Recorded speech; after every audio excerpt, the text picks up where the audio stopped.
গেছে তাদের তুমি মঙ্গল করো মা। তোমার চরণে জবা ফুল দিয়ে আমি এই কামনা করি। অঙ্কন বাবুর মা ওরা দুজনেই খুব ভালো মানুষ। আমি তো চিরদিন সুখ শান্তি কাকে বলে জানি না। ওদের শান্তি দেখলেই আমার শান্তি। আমার প্রণাম নাও মা।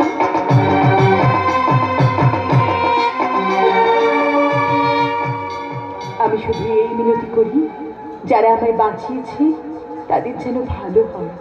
তোমার পুজো দেওয়ার সামর্থ্য আমার নেই, তাই আমার গানের ডালে তোমায় আমি অঞ্জলি দিলাম।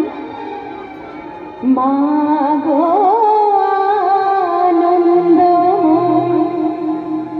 নিরানন্দ করুণা, মা গো আনন্দ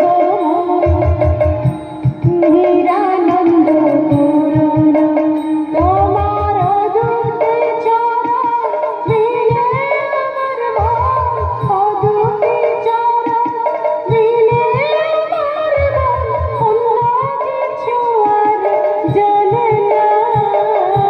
মা গো আনন্দ নিরানন্দ করুণা।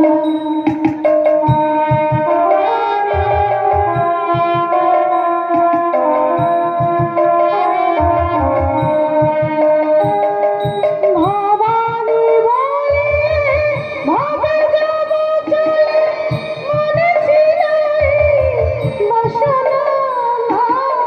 ভবানী বলে ভবে যাব চলে, মনে ছিল এই বাসনা। অকুল পাথরে ডুবাবে আমারে, সকালে ওটা তো জানি না। মা গো আনন্দময় নিরানন্দ করুণা। কি সুন্দর গানের গলা, গানের যেন মধু ঝরে পড়ছে। তার থেকে আরো সুন্দর ঈশ্বরের প্রতি ওর ভক্তি। বাড়িটা যেন মনে হচ্ছে একটা পবিত্র মন্দির। ওর পবিত্র মনের পুষ্পাঞ্জলি নিশ্চয়ই গ্রহণ করবে মা কালী।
দেখছি না গো, ভাবছি কি হবে এই নাটকের শেষ পরিণতি।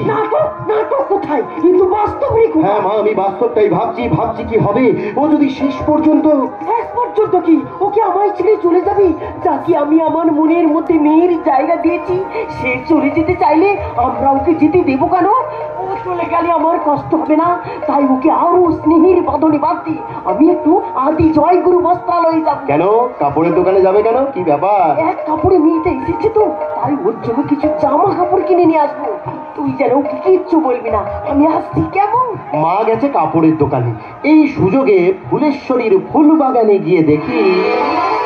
অনেকক্ষণ থেকে দেখছি আপনারা মা ছেলে মিলে তখন থেকে কি এত গুজগুজ ফুসফুস করছেন বলুন, ব্যাপারটা কি আমাকে বলা যাবে? নিশ্চয়ই বলা যাবে। ব্যাপারটা হচ্ছে মায়ের কাছ থেকে আমার ভালোবাসার ভাগ আপনি কেন কেড়ে নিচ্ছেন? মাটা আমার না আপনার।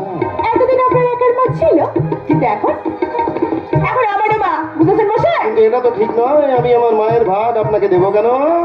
মেয়ের জায়গাটা দিয়েছি বলে সত্যি সত্যি যদি আপনি মেয়ে হয়ে আমার মায়ের শূন্য বুক ভরিয়ে তুলতে পারেন, তাহলে সারাটা জীবন আমি আপনার কাছে ঋণী হয়ে থাকবো। না না, একথা বলে আপনি আমাকে লজ্জা দেবেন না, বরং আমি আপনাদের কাছে ঋণী। আপনারা আমাকে আশ্রয় না দিলে কি হতো আমার? কোথায় যেতাম আমি? এই সভ্য সমাজ, এই সভ্য সমাজ কোনোদিন আমাকে মেনে নিত না। হয়তো কোনো পতিতা পল্লীতে আমার জায়গা হতো। ক্ষমতা আমার বুক থেকে তোকে কেড়ে নেবে? এই দেখ, আমি তোর জন্য জামা কাপড় কিনতে গিয়েছিলাম, শয়তানটা দেখি রাস্তায় হেঁটো খাড় করিয়ে গেল। কি করা যায় বলো তো? যখনই জানালার পর্দাটা সরিয়ে নিচের দিকে তাকাই, সব সময় দেখতে পাই লোকটা উপরের দিকে তাকিয়ে আছে। তাই নয়, আমাকেও বলেছি ফুলে গেছে জানালায় দেখতে পেয়েছি। তুমি এবার জানালার ধারে যাও কেন? এই একদম তুই ওকে বকবি না, দেখছিস না মেয়েটা আতঙ্কে শুকিয়ে গেছে। চল তোমা, আমার ঘরে গিয়ে এই জামা কাপড়গুলো পরে দেখবি কেমন হয়েছে। কে হলো হা করে কি দেখছিস? চল, মনে রাখিস তোর মা তোর সাথে আছে, কোনো ভয় পাবি না, কোনো ভয় পাবি না। চল চল। আশ্চর্য, মায়ের প্রতিটা কথা যেন বর্ণে বর্ণে ভুলে যাচ্ছে। তুলি দিয়ে আর আমাকে ফুলের ছবি আঁকতে হবে না। মনের অ্যালবামে যে ছবি আঁকা হয়ে গেছে, জানি না বাস্তব হয়ে সেই ছবি আমাকে কোথায় বয়ে নিয়ে যাবে। ফুলেশ্বরী, হঠাৎ করে কেন আমাকে এভাবে পাগল করে তুললে? মানুষ মানুষকে না দেখো ভালোবাসতে পারে, কেন জানিস বন্ধু? কারণ ভালোবাসার সৃষ্টি হয় মন থেকে, মুখ দেখে নয়। তা হঠাৎ এই কথা কেন বলছিস দেবব্রত? কারণ বকুলের ভালোবাসা আমার মনে বাসা বেঁধেছে বলে। বকুল মানে সেই বকুল, যে বকুল ফুলের মালা তোর গলায় ঝুলছে। মালা বদলের অবস্থা তাড়াতাড়ি করে দে না ভাই, তোকে তো কত করে বলছি আমার সঙ্গে একবারের জন্য বকুলদের বাড়িতে চল, তোর তো সময়ই হচ্ছে না। আচ্ছা দেবব্রত, তুই আমাকে একটা কথা বলতো, ওর দিদি কি বাড়ি ফিরেছে? ওর দিদির সাথে কথা না বললে তো কিছু করা যাবে না ভাই। সেটাই তো সমস্যা রে ভাই, সেটাই তো কিন্তু কি ব্যাপার বলতো? কি ব্যাপার? তোর বাড়িতে ঢোকার সময় একটা মহিলার গলার আওয়াজ। আমার বাড়িতে ঢোকার সময় তুই একটা মহিলার গলার আওয়াজ পেলি? ও তো মা পাশের ঘরে কথা বলছে। হ্যাঁ সে তো বুঝলাম, কিন্তু যার সঙ্গে কথা বলতে তিনিও তো মহিলা। কিরে, আমাকে বাদ দিয়ে কি বিয়েটা সেরে ফেললি নাকি? আমি বিয়ে কি যে বলিস, তোর কাছে খাওয়া না বলতো। এই শোনো, আমি একটা কথা বল, বল, ভাই, বল। বলছিলাম আমরা দুই বন্ধু যদি দুই বোনকে বিয়ে করি কেমন হয়? মানে বকুলের দিদির সঙ্গে তোর। একদমই ভালো হবে না। ঠিক আছে, এই বিষয়ে আমি মাসিমার সঙ্গে কথা বলতে যাচ্ছি। মাসিমা মানে তো আমার মা। আমার মায়ের সাথে আমার বিয়ের ব্যাপারে কথা বলিস না ভাই, ওই ঘরে তুই একদম যাস না ভাই। তার মানে ওই ঘরে এমন কেউ আছে তাই তুই আমাকে যেতে দিচ্ছিস না, তাই না? এই, এখন ওসব কথা বাদ দিয়ে তুই আমাকে এখন এটা বলতো যে তুই এই মুহূর্তে আমাকে কি করতে বলছিস? আমি কিছু করতে বলছি না, আমি শুধু বলতে চাইছি চুটিয়ে প্রেম করে যা।